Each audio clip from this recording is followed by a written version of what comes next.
Sorry sorry. பார்த்து வேலை செய். சரி கௌதம். என்ன சொன்ன? Sorry sorry sorry owner. இப்போன்னு பார்த்தா ஒரு பயிலும் இல்லை. ஒழுக்கமாக இருக்கணும். கொஞ்சம் கிட்ட ஓவரா ஆடுற. ஆனால் அவனை பார்த்தாலே ஏய், இப்போ எதுக்கு அவனை அடிச்ச? தப்பு பண்ணா அடிச்சேன். ஓ, தப்பு பண்ணால் அடிக்கலாம்.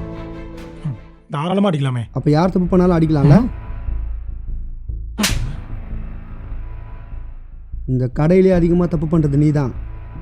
நாங்களாம் சேர்ந்து உன்னை அடிச்சோன்னா நீ செத்தே போயிடுவேன். டேய், அவன் அடிச்சா நீ அடி வாங்கிட்டு இருப்பியா?